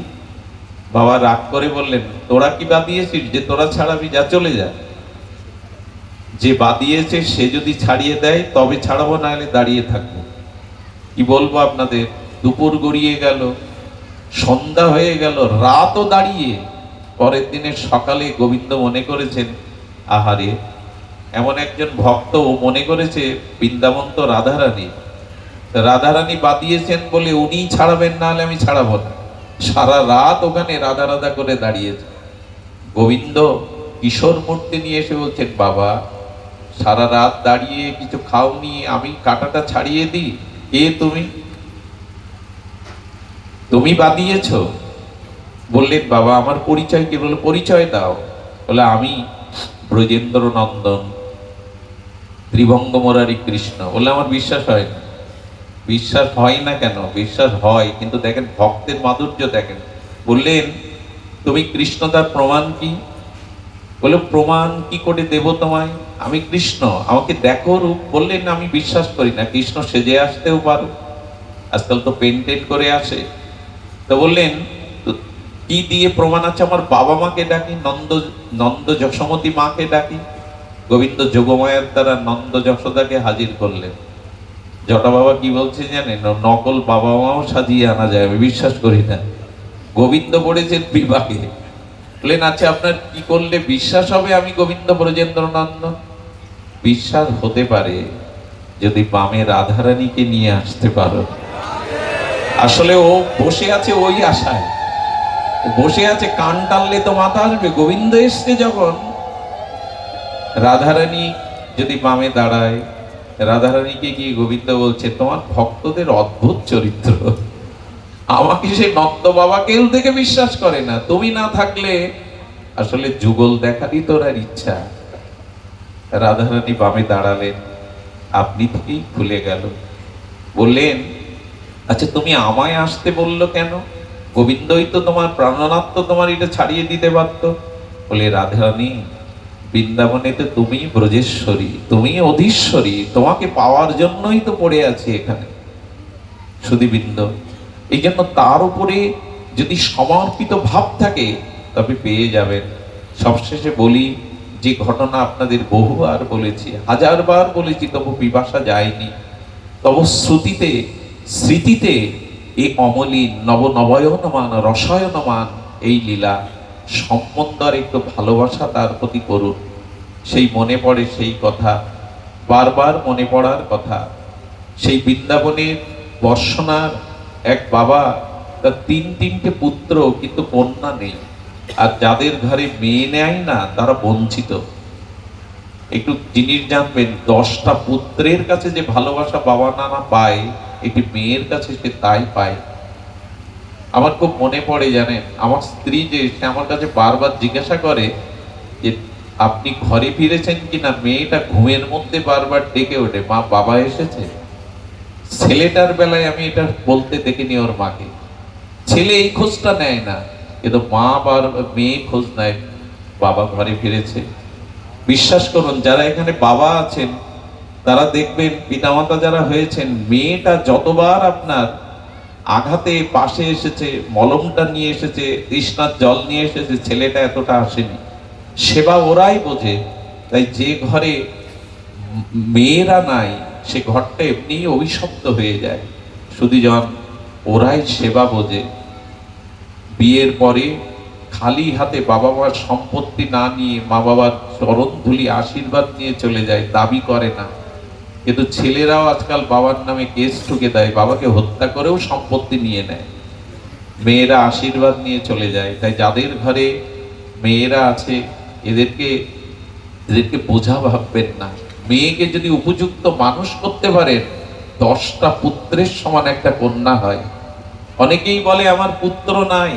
আরে পিতামাতার উদ্ধার মেয়েদের হাতেই আগে হয়। চতুর্থ দিন শ্রাদ্ধটা মেয়েরাই করে, 13 দিন 15 দিন পর পুত্রদের করার অধিকার।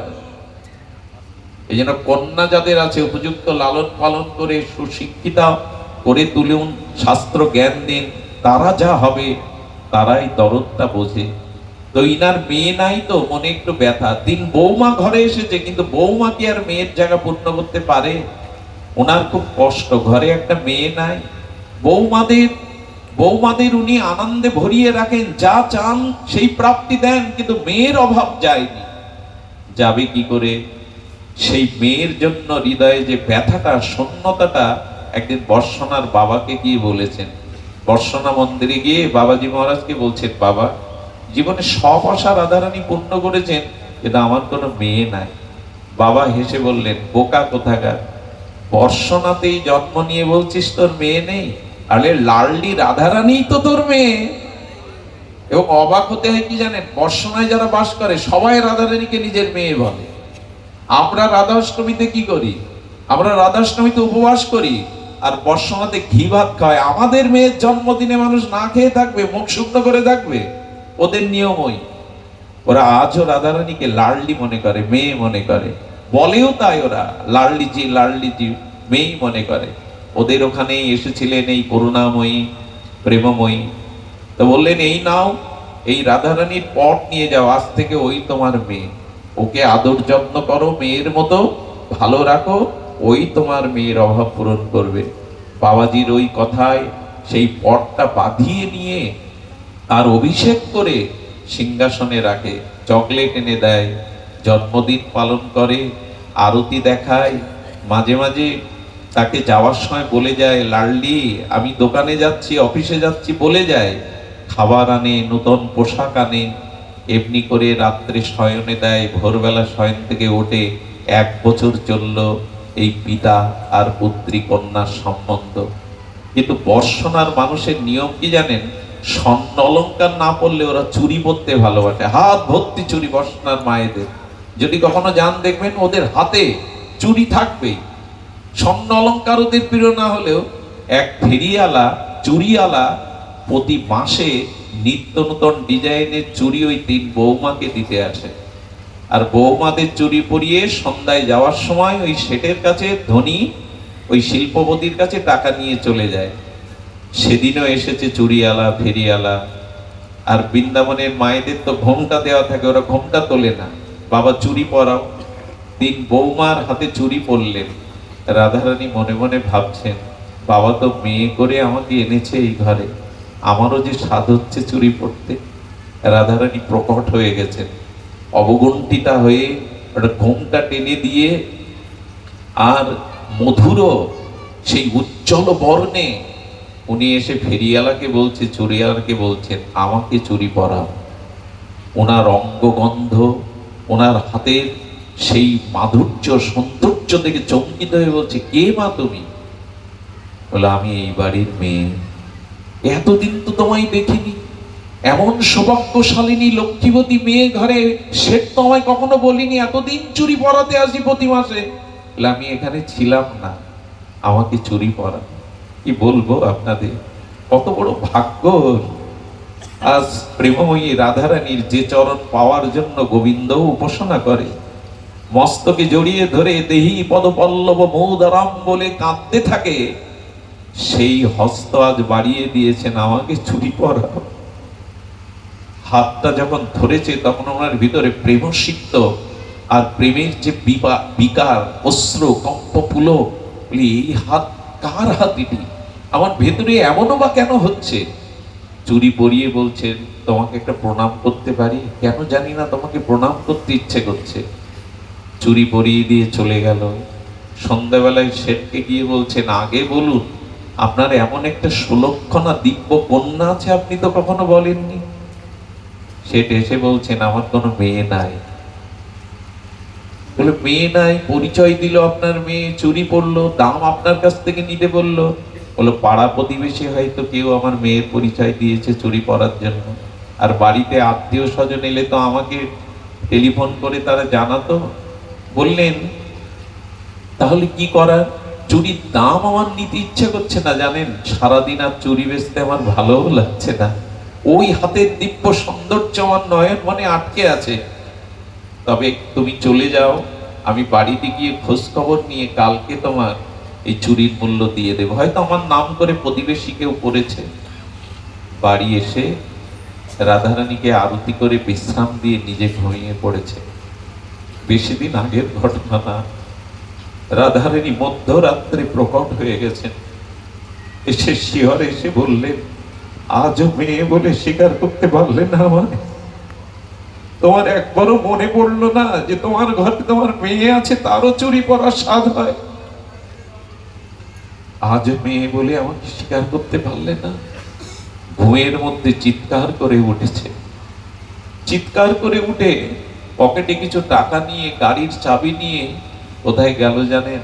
যে তাকে চুরি পরিয়েছিল সেই ফেরিওয়ালা চুরিওয়ালার বাড়ি গিয়ে নক করে দরজা খুললেই চরণে পড়ে গেছে, বড় ভুল হয়ে গেছে, আমার মেয়ে চুরি পড়েছে, আমার বড় অপরাধ হয়ে গেছে, এই টাকাগুলি নাও।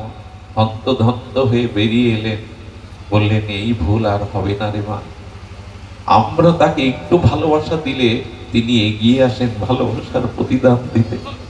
এই জন্য সংসারে যাদের আপন করেছেন তাদের মধ্যে ভগবানকেও, রাধারানীকেও, নিতাই গৌরকে একজন করে নিন। যার পুত্রের অভাব আছে ওইখানে পুত্র রূপে গোপাল করে বসান। যার কন্যার অভাব আছে রাধারানীকে লাডলি কন্যা রূপে বসান। এইভাবে একটা সম্বন্ধের দ্বারা ভগবানকে ভালোবাসুন। সম্বন্ধ করিয়া ভজে তারে কৃষ্ণ নাহি ত্যাজে, আর সব মরে অকারণ। আসুন বাকি জীবনের সময়টুকু এই নিবিড় কোনো সম্বন্ধের দ্বারা আমরা একটু ভালোবাসা, একটু অনুরাগ তাদের দেই। শুরু করেছিলাম জ্ঞানীর বুদ্ধি, জ্ঞানীর মন, আর অজ্ঞানীর বুদ্ধি, অজ্ঞানীর মন। এই জ্ঞানীর মনের মধ্যে এই সেবা ভাবনা, প্রেম ভাবনা, আর অজ্ঞানীর মনের মধ্যে, বুদ্ধির মধ্যে আছে বিষয় ভাবনা। এই জন্য দুঃখ তার যাবে না, আর এর আনন্দও কোনোদিন ফুরাবে না। যদি আনন্দ চাই, অমৃত চাই, আসুন আমরা আমাদের বুদ্ধিটা ভগবানের সমর্পণ করি। আমাদের চিত্তে তাকে একটু জায়গা দিয়ে তার সেবা, প্রেম ভাবনাটা হৃদয়ে প্রদীপের মতো জ্বালিয়ে রাখি। আপনাদের সবার মঙ্গল কামনা করে, কল্যাণ কামনা করে আজ হরি কথা এখানে বিশ্রাম। সুধীজন আমাদের ধনঞ্জয় কৃষ্ণ দাসের